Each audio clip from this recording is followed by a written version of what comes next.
Hello friends, MD study হাম্পে স্বাগতম।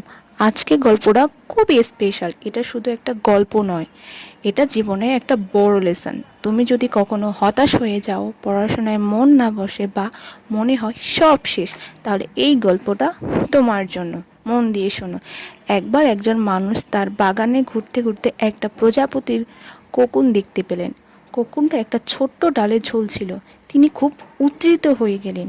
ভাবলেন, আহা, প্রজাপতিটা বের হবে, দেখব কেমন সুন্দর। অনেকদিন পর কোকুনে একটা ছোট্ট ফোঁটা হলো। ভেতর থেকে প্রজাপতি বের হওয়ার চেষ্টা করছে। সে তার শরীর দিয়ে ঠেলা দিচ্ছে, ডানা মেলার চেষ্টা করছে। মানুষটা দেখে দেখে তার মন খারাপ হয়ে গেল। ভাবলো, আহারে, কত কষ্ট পাচ্ছে, আমি একটু সাহায্য করি। তিনি কাঁচি দিয়ে এসে কোকুনের বাকি অংশটা কেটে দিলেন। ফুটোটা বড় হয়ে গেল, প্রজাপতিটা সহজেই বেরিয়ে গেল।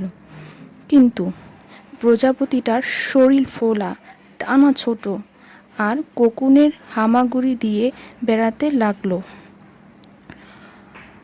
কয়েকদিন পর তার ডানা বড় হলো না, সে কখনো উঠতে পারল না। মানুষটা অবাক হয়ে গেলেন। তিনি তো ভালো করতে চেয়েছিল, কিন্তু কেন এমন হলো? একজন জ্ঞানী লোক এসে বললেন, তুমি ভুল করেছ। প্রজাপতি কোকুন থেকে বের হওয়ার সংগ্রাম তার ডানাকে শক্ত করে। যখন সে কোকুনের দেওয়ালের বিরুদ্ধে ঠেলা দেয়, তখন তার শরীরের তরল ডানায় চলে যায়। সেই তরল ডানাকে শক্ত করে ও রঙিন করে।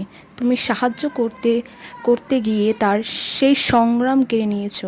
ফলে সেই দুর্বল হয়ে গেছে, উঠতে পারল না। স্টুডেন্ট লাইফও অ্যাপ্লাই 3:30। এসএসসি এইচএসসি এর প্রিপারেশন, রাত জেগে পড়া, ফেল করে আবার উঠে দাঁড়ানো, এগুলো সবই তোমার কোকুনেরই সংগ্রাম। শর্টকাট নিলে, কপি করে পাশ করলে বা কষ্ট এড়িয়ে গেলে তুমি প্রজাপতির মতো দুর্বল হয়ে যাবে। জীবনের বড় চ্যালেঞ্জ, কিন্তু সংগ্রাম করতে পারবে না, উঠতে পারবে না। কিন্তু যদি সংগ্রাম করো, ধৈর্য ধরো, প্রতিদিন ছোট ছোট স্টেপ নাও, তাহলে তোমার ডানা শক্ত হবে। একদিন তুমি উড়বে, সাকসেস পাবে। তাই আজ থেকে প্রতিজ্ঞা করো, আমি হাল ছাড়ব না, আমার সংগ্রাম আমাকে শক্ত করবে। তোমার কোন সংগ্রাম তোমাকে শক্ত করেছে, কমেন্টে শেয়ার করো, লাইক করো যদি গল্পটা তোমাকে মোটিভেট করেছে, আর সাবস্ক্রাইব করে বেল আইকন প্রেস করো, যাতে পরের গল্পটা মিস না হয়। তোমরা সবাই পারবে। আল্লাহ হাফেজ, দেখা হবে পরের গল্পে।